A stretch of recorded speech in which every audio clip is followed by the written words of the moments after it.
Hello and welcome to the Sober Bliss podcast with me, Gail, and my amazing guest. I finally quit drinking for good in March of 2018, and one of the things that helped me was connecting with people on the same journey as me, hearing their stories and finding inspiration. No matter where you are on your journey to sobriety, I hope you enjoy listening to these stories and hope they bring you inspiration, joy and light so you can find your own sober bliss.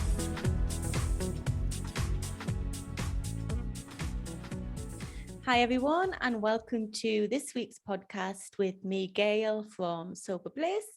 Today I'm really excited because I'm joined by my lovely, wonderful friend Beth, who is just so inspiring in her journey and her story. And I know that you're going to love the conversation that we are about to have. And I know this because I've had it before. Welcome, Beth. It's so lovely to speak to you again. It's lovely to speak to you again. Really pleased to be here. How are you today? I am not too bad. I'm quite tired. My silly dog kept me awake again. Oh, no. He's a nightmare. He's so spoiled. He wanted to go in the garden and eat grass at 2:00 in the morning. As they do. But I have got a trainer coming out later today who's going to whip him into shape, I'm hoping. Oh, that sounds good. I could do the same for my dog. Well, the problem is she has been before. So now in this week I've been panicking, making sure that I've done all the things she told me before. So we shall see how it goes. Oh dear, the fun of animals. However, I don't know about you, but when I first stopped drinking, we had 2 dogs. Sadly, we've only got 1 now. But they were like a huge comfort to me in terms of like sitting, stroking them, cuddling them. I found that really soothing, but also taking them out for walks. I don't think my dogs had been walked as much in their lives as they had been in the early days of stopping drinking. Do you find that? Oh, absolutely. I mean, I've got 2 dogs, and one of them, he picks up on your mood. So if you're a little bit low, he'll be on your knee and cuddling you. He's the naughty one as well, so we do forgive him. And he's really cuddly and yeah, I mean, neither of my dogs like walking. They're just ridiculous. We've got one that hides in the shoe rack whenever we get the lead out and pretends to be a shoe, and the other one just, you have to chase them around the kitchen. You're getting a picture of my dogs now. Yeah. They're not easy. But like you say, when in the early days, especially when I was listening to a lot of podcasts and audiobooks, it was great to be able to get out with the dogs and just close your mind down a little bit and get out for a walk and have an excuse for a walk. I think they're great. I mean, I wouldn't be without them, but they're definitely hard work. But in the moments when I've struggled, having them there and being able to give them a cuddle and a stroke, it's just, they're really good therapy. They are, aren't they? Oh. I take it your dogs are little. Yes, we've got a well, it's the Cresty Poo. So his mum is a Chinese crested and his dad's a poodle and a Cavapoo. And the reason we had to get poo dogs is because my husband's allergic to straight haired dogs, so we had to get curly ones. And they're both quite short. I mean, the Cavapoo is extremely small. He's like unnaturally small for a Cavapoo, but it's cute. Oh, but yeah, they're lovely. Yeah. So tell me, Beth, you mentioned in the early days walking the dogs and cuddling them in and things. Where are you on your alcohol-free journey, and how did it kind of begin, if you wouldn't mind sharing? Yeah, so this time I'm around 9 months alcohol free. I have been sober for long periods of time before, but I always managed to relapse basically and just start again. But this time I've put a lot more work into it. I mean, I've always loved alcohol. you know, from my first sort of, when I was a teen, I mean, well, actually not always, because when I was a kid, I hated alcohol. People used to laugh how much I hated it. Yeah. But then from sort of 14, I think I'm actually quite shy, and and I don't even realize it. And I think when I first started drinking, it was a really good way of getting over that shyness. And I just really enjoyed it. But I've always, well, not always, but I would say from sort of my early 20s, I started to think my relationship with alcohol is a little bit different from other people's. It's always me that gets into trouble. It's always me that, you know, ends up in hospital, having fallen over. And I could never be the type of person that was able to say, oh, I've had enough now. I just don't have that off switch. So this time, so I've been wanting to stop for practically since my early 20s. But I just haven't had the right tools in place, I would say, to actually keep it going. So this time I did what I always do. I bought a book, a quit lit book to read, which was Sunshine, Warm, Sober, which I can't ever stop unless I'm reading something. Well, it's almost like, I don't know whether it's because that fills the time. Yeah. Because if I get a quit lit book, I can't even say it, but if I get one that I really like, I'll really go for it reading it. And I think it fills the time, and I'm identifying with it, and it works really well for me. So that was the one I had this time, but I also knew that I needed to do more than I had in the past. So in the past I had been to AA, but when I went there, I felt like a fraud, like I was taking somebody else's place, because, you know, the stories in AA are quite often very severe. They're at a completely different end of the scale to where I was. And people, you know, and they're really quite traumatic. And I just thought, well, what a fraud I am. I'm not at that stage. And so I found it and because I'm quite shy, and it was a situation where I was in a room with people I didn't know, I found it really hard to connect with people, because for one, you know, I'm struggling because I'm feeling like I shouldn't even be here. And two, it was because it was one-on-one, and it felt a little bit much. And I think that's why I relapsed before, because I did go away for quite a long time, but I wouldn't say that I got out of it what other people did. Right. Yeah, I see what you mean. And you weren't kind of living a sober lifestyle that felt true for you, if that makes sense. Yeah, I mean, exactly. I was miserable, absolutely miserable not to be drinking alcohol. I mean, the reason that I'd stopped drinking that time was because I'd fallen over and got really quite a nasty head injury being drunk. And I was mortified about it and really, really upset. And I just thought, you know, that could have been a life-changing injury. And so I thought, I must stop.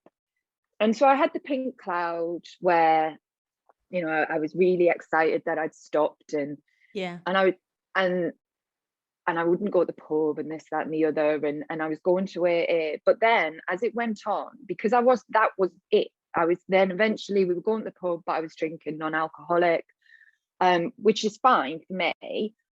But I just felt resentful. I felt really annoyed that everybody else was drinking.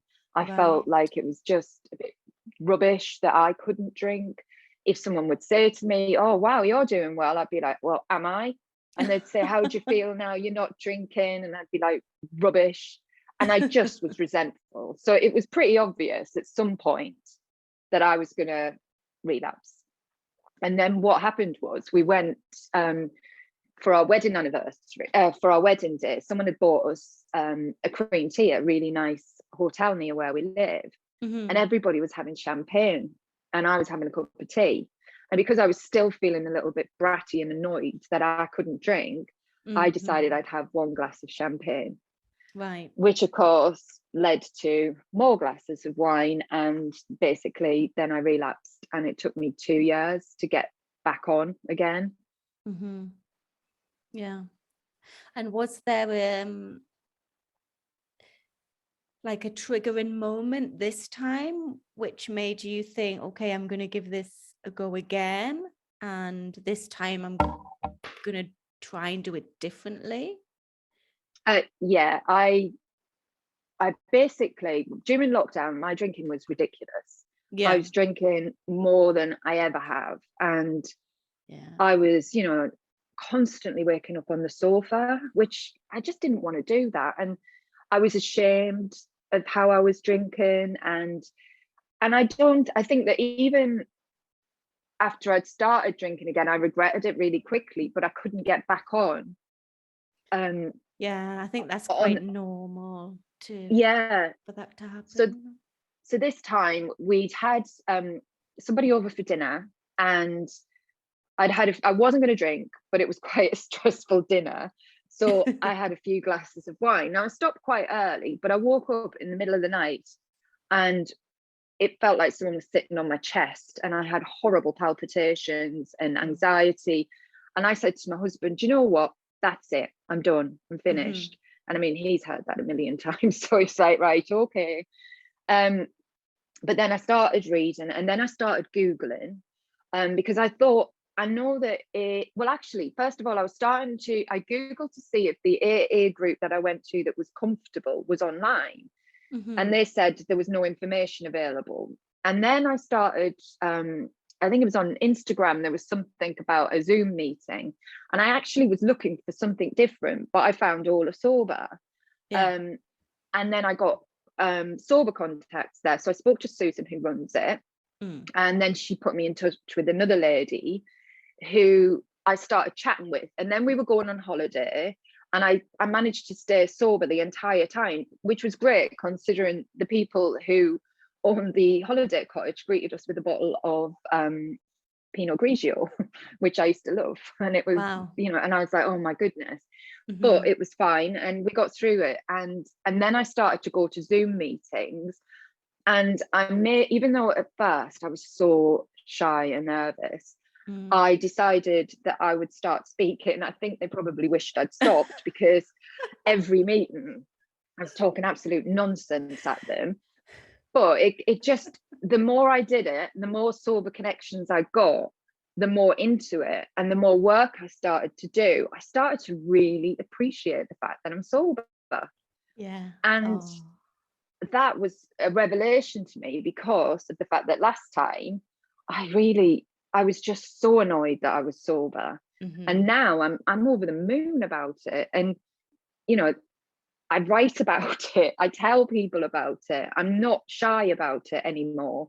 Yeah. Because it's an achievement, but also life's just so much better. I mean, you must have found that as well. Oh yeah, absolutely. And I'm so pleased that he said this must be a northern term, to be over the moon about something. But but yeah, I can totally relate, and it's just so lovely when that happens. And like when you find the people who you can relate to and talk to and learn from, and get inspiration from and inspire yourself as well. It just, when you can feel like yourself, it makes such a massive difference. And then, like you said, just really appreciating the fact that you're sober. For me, it's just that, like, after the pink cloud and all the rest of it, which is great, but obviously it doesn't last forever. It's just that calm feeling of contentment that, people might think, oh God, that's really boring. Like, do we sit at home having a cup of tea? But it's not. If you've been like living in quite a chaotic way like I had, that feeling of calmness and contentment is just lovely. So yeah, I totally get what you mean. Well, it's like me and my husband had a night away this weekend at a local hotel, and I went down for breakfast, and it's like hey, it's a miracle. I never, ever, ever managed to get down for breakfast when we went away without the children, because it was, as soon as you got there, well, we haven't got the kids, so we must have wine, and then you would just drink. And then by the time I got to dinner, we'd be on another bottle of wine and I'd be tired. And whereas we were laughing, we were having fun, and I made it down to breakfast, and I had a glass of orange juice because I wanted to, not because I was hoping that it would somehow make me feel a bit more human. And it's lovely to be able to appreciate those things, to be able to look at your phone on the morning and not worry that you've texted somebody, or, as I used to do, terrorize local Facebook groups. So and then have to change my name and go in hiding. But it's nice to have. It's kind of like, you're living this life that you think is amazing because you've got alcohol in it, but it causes you so many problems that you put up with because you love this alcohol so much. And it's like, I'm walking around with a hangover all the time. And I used to have this boss who ignored me all the time because I wasn't a professional in the office. The only days that he would really need to speak to me in depth, up close, was when I was hungover. And I would be dying. I didn't want to breathe on him. And I would just be wanting to go to the toilet all the time. And it was hell. And yet I kept doing it. Yeah, I know. It's because it's everywhere, isn't it? And I think that's what we are conditioned to believe, that we have to have it in order to be more confident, to relax, to have fun, to cope with the kids, to, I don't know, send an email, make a phone call. We're convinced that we need it for everything. And I think part of the problem is, well, there's quite a few problems, but one of the problems is when we think, okay, maybe I should stop now, or something happens, we've got no idea what to do with ourselves, how to do anything without alcohol. For me, I felt a bit like, I don't know, my arm had been chopped off or something. I was just like wandering around thinking, oh my God, I don't know what to do. So I did sit on the sofa for 2 months and eat cake because that's all that I could cope with. Which is fair enough. Yeah. But then when you get through that, you're like, oh wow, everything's just so much better and amazing, and the world like opens up and your confidence comes back, but it's genuine confidence, not like Dutch courage, as they say, from the bottom of a bottle. Exactly. I mean, I think when I think about when I used to drink, because I have got a bit of a daft personality, so I think that when I used to drink, I was probably quite fun at first to be around, because I would get very animated, and but then I would get stupid ideas that quite often I'd carry out, and because I thought it was funny, and I'd be silly, and I'd be thinking I was a singer and everybody must listen, and but then it was the next day I'd be mortified. Yeah. And now I'm kind of like, now I can know if I do something, people still might think I'm a fool, but it's not because I had a substance in my body that made me that way. Yeah. And it's time, isn't it? I feel like, I used to think that 6 o'clock on an evening, and then I'd sit down with a glass of wine, and that would be my evening gone. Now I'm fitting in so many different things because I've got the time to do it. I'm not always thinking, well, I would like to be back by this time because I would like a glass of wine in my hand by that time, or I can't meet you here because I know I'll have had a drink. Yeah. I remember being resentful of my kids doing anything in the afternoons because we'd have to drive them there or pick them up or disrupt our evening, which, like you've just said, consisted of sitting on the sofa drinking. But yet there's so much more that we can do, better things than sit on the sofa drinking every night. Oh, absolutely. I mean, sometimes now I've stepped back and I feel like, I've got the Partridge family at home. We're all sat around and we're all having a nice chat. And I'm thinking, gosh, I really it wasn't that it was terrible, but everything revolved around drink. And I'm a nicer, happier person when I'm not hungover. Yeah. Or, I've not had a few wines, so I can't be bothered now. And now, we have banter, we have a laugh. The children are definitely sitting with us more. Yeah. And it's just, and like you say, though, I was the same, I have to pick you up at 9:30. And you'd be like, well, that means I can't have a drink tonight. Yeah. And then that's my night ruined then. And you think, really? It's not a big deal, is it? But it was a massive deal. Oh, yeah. Yeah, definitely.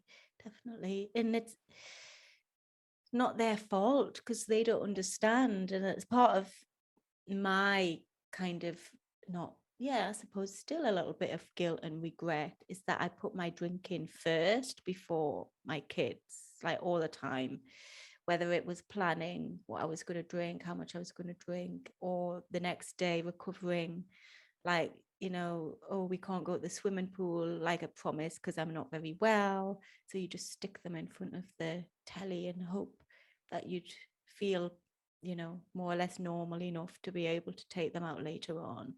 But it wasn't the same. And it is just so nice now to have your kids back, I suppose, and your family back, even if they're naughty, which they are still. It doesn't solve that.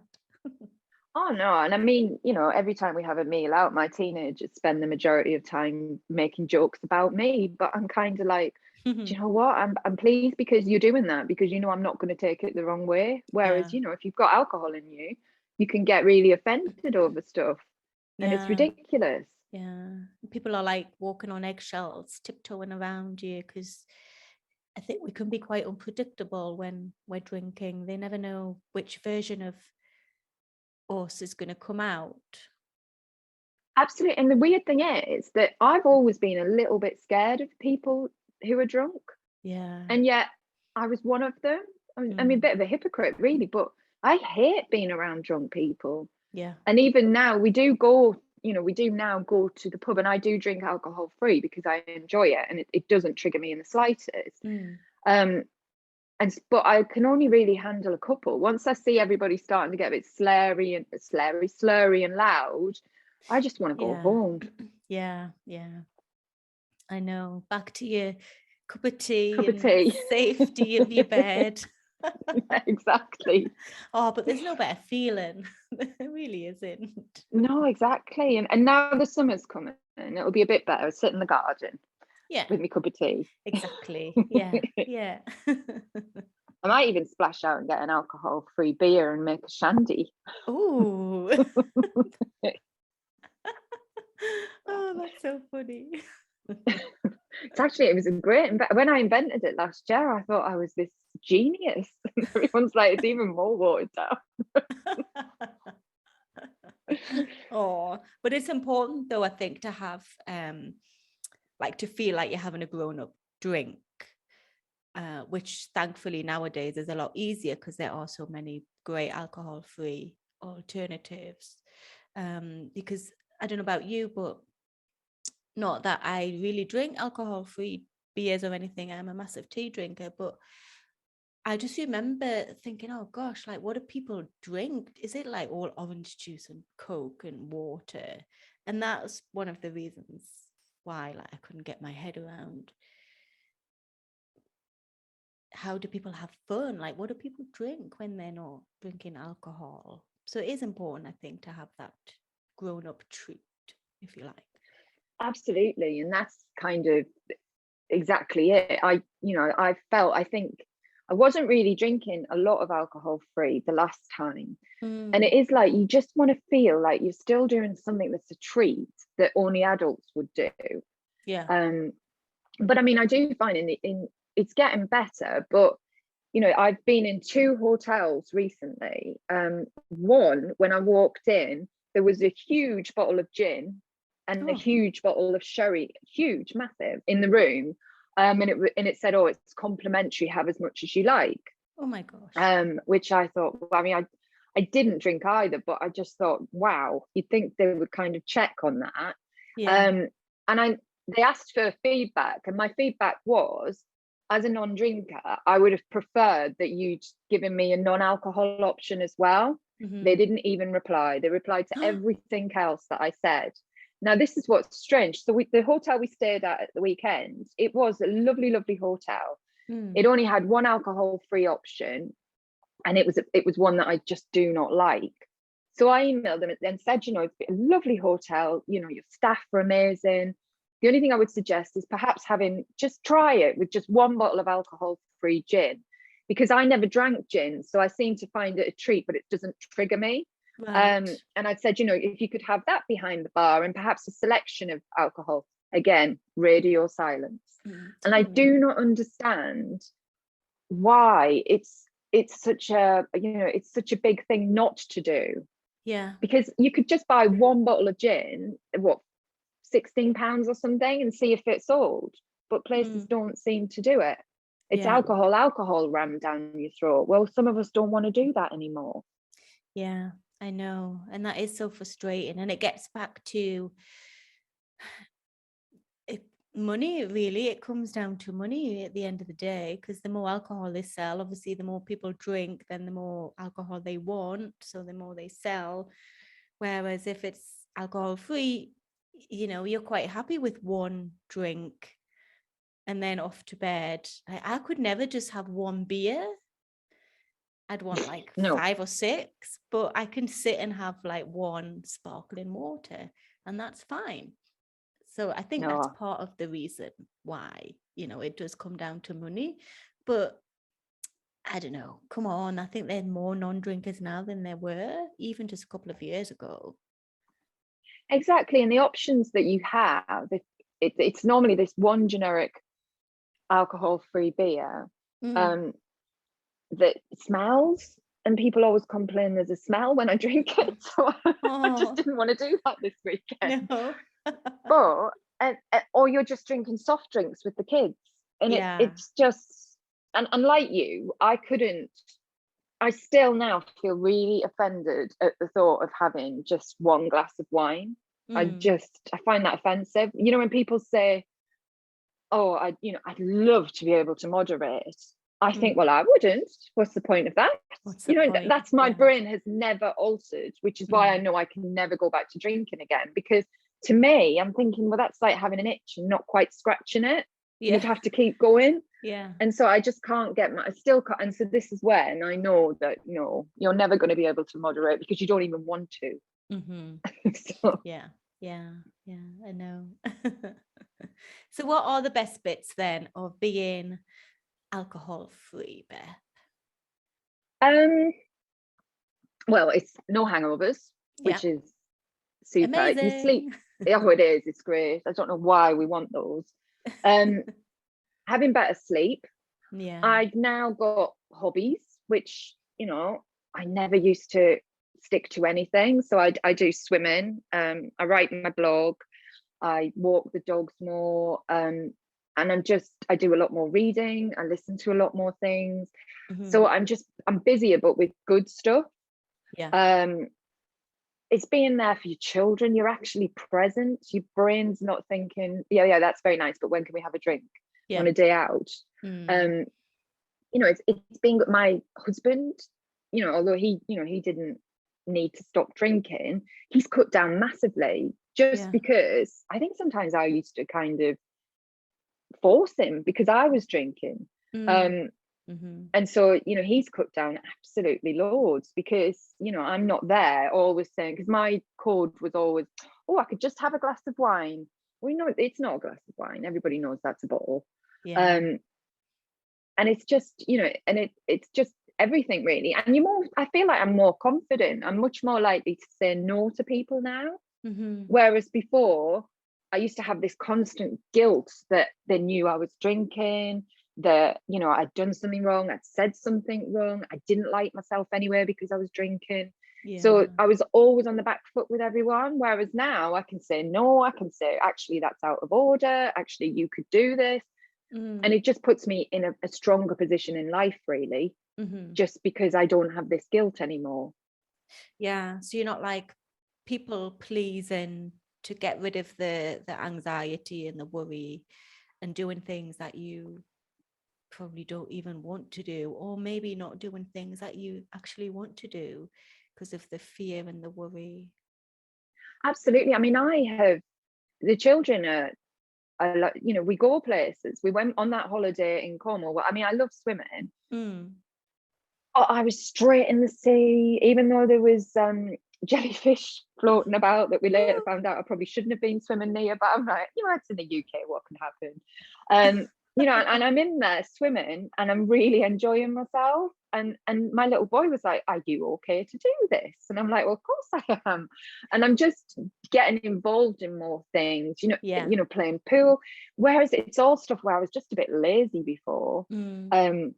So the kids are, they enjoy the fact that now I'm much more likely to do stuff. I've been on holiday on my own with my older two, which I probably would have been worried about doing in case, I got drunk and it was just wonderful. And so it's just a better life, isn't it? Yeah, it is. Absolutely.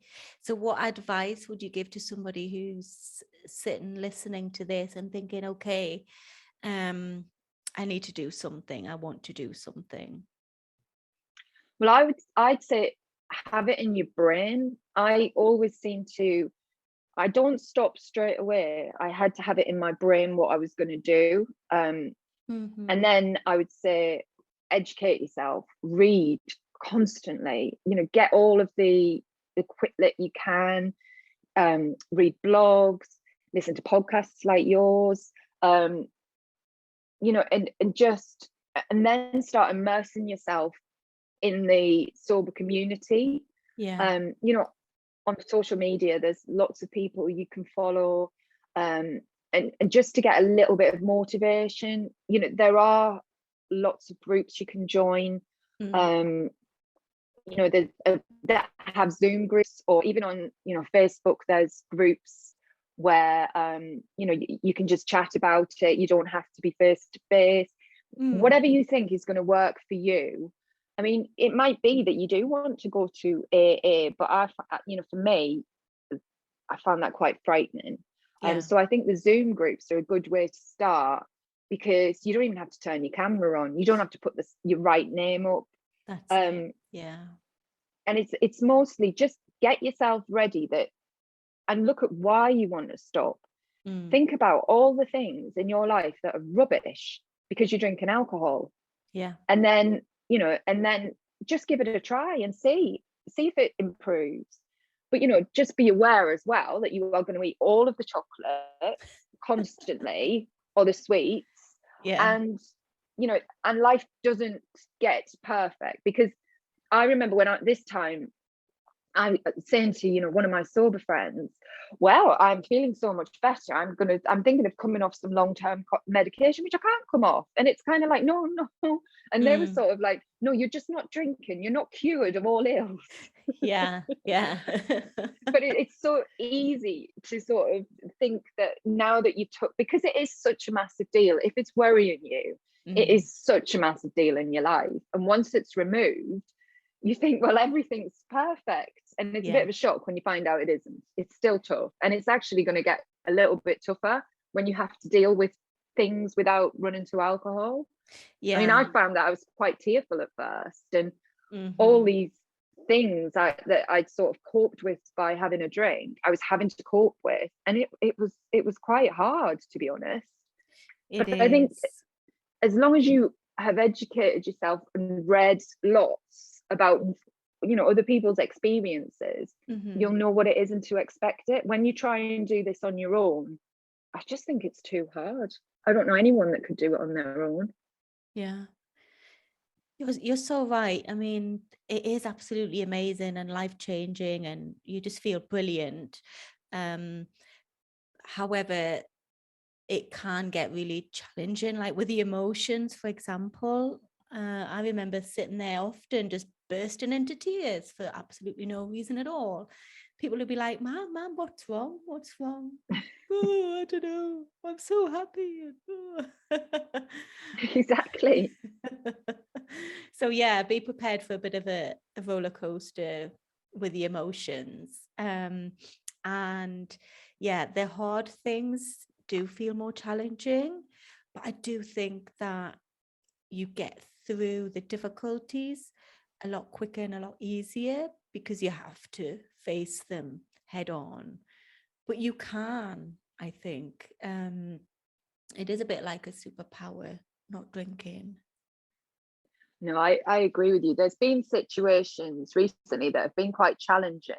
And in the past, I would have definitely drank at it, and it would have prolonged it. Yeah. Because I would have, I'd have just felt terrible the next day. And then you've got your anxiety to deal with. And I might have ended up saying something I shouldn't have. Whereas, the situations have been tricky. I've admitted to people that I might be struggling. And then I've spoken to people, which, again, it's the connection with other people. Yeah. And at times I have said I'm struggling because I would normally have dealt with this by drinking at it, and I can't, and I actually don't know what to do. But I've got through it, and like you say, I've got through it quicker, and bounced back quicker than I would have been, because you're just prolonging everything when you drink to drink to make it better. Yeah, because you don't make it better. It's still there on top of your hangover and your anxiety and all the rest of it. Yeah. You mentioned your blog there before. It's called Newly It's actually Sober. It's called Singing Sobriety with B. Singing Sobriety with B. Okay. Yeah. But the web address is www.newly-sober.com. Okay. And the reason it's called Singing Sobriety with B is because my original, which I thought was absolutely hilarious name for it, was Sober Bore. And then there was a few people in the sober community got a little bit offended. And I'm like, no, it's ironic, it's hilarious. And they were like, no. And then because I'd said that I have actually started just singing more since I haven't, because I'd stopped singing altogether when I was drinking. And so it was kind of like a more jolly way of saying it, that now I'm singing, but I'm also talking about sobriety. Yeah. So it was a friendlier title, even though I loved Sober Ball, but there we are. It wasn't popular.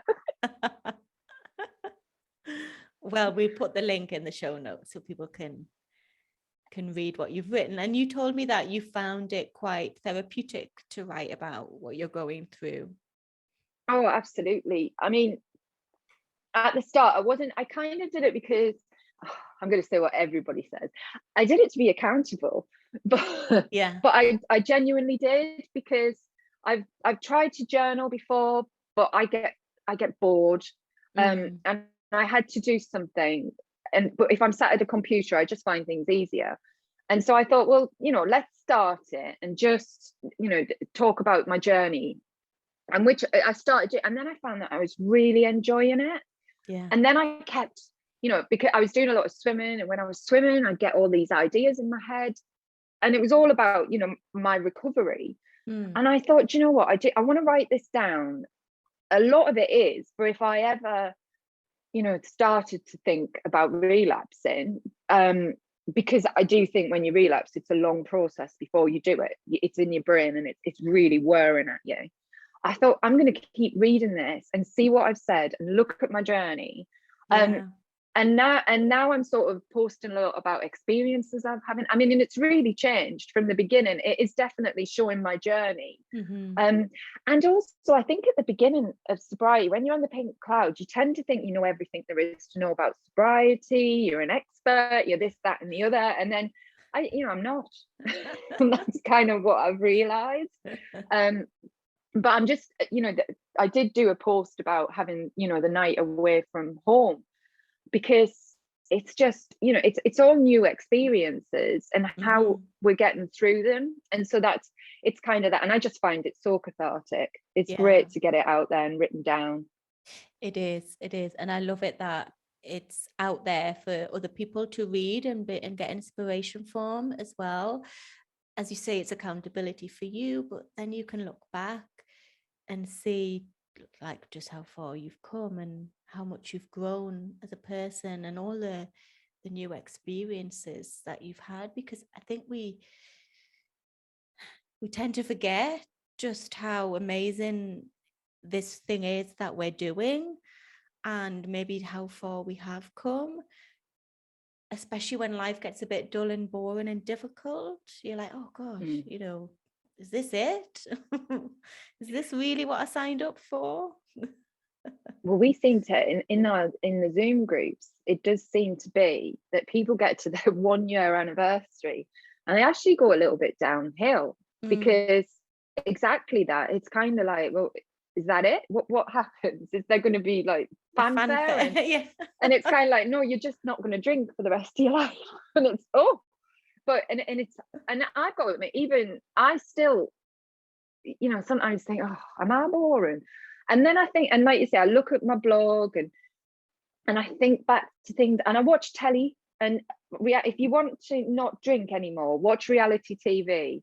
And everybody is getting so drunk all of the time and just in awful situations. Yeah. And even though obviously, thank goodness, there was no cameras when I was younger, you know, I'm not going to be on the television, but it's kind of like just remembering those feelings of just shame and horror, and as well as a horrible hangover. And it's kind of, you know, it's just great where we are. Yeah, definitely. And I would say that, you know, if the thought of never drinking again or having a prolonged period of not drinking feels scary, then you know what it's like to drink and to do stupid things and to have a hangover and to feel anxious and guilty and all the rest of it. So why not give this other thing a try and just see where it takes you and see where it leads? And it's got to be better than what you're doing right now. It has to be. Absolutely. And I think the 1 day at a time is so important. Because it's such a huge thing. You're talking about the rest of your life. And for anything, if you said you've got to do this for the rest of your life, it's a huge deal. If you say you've got to do this for today, that's fair enough. We'll see how we are tomorrow. Yeah. But by doing it 1 day at a time, it's just the best thing that you can do for yourself, really. And the other thing I would say as well is just concentrate on what you think and what you feel, and ignore everybody else, because everybody's going to have an opinion on it. Yeah. When you know, it depends when you're going to tell people. I didn't tell people for a while, but everybody's going to have an opinion, and they're probably, unless you know you are on the severe end of the scale, then you are going to hear people saying, oh, you know, oh, you weren't that bad, stop being so dramatic, just have a drink. But you can have one, can't you? You know, don't listen to them. You know, just work out an answer in your head, what you're going to say to them, and then you do what you want to do. Exactly. Yeah. Oh, well, thank you, Beth. I think on that lovely inspirational note, we will end it, but I'll put your link to the blog in the show notes. And yeah, thank you so much. It's been really, really nice. Thank you.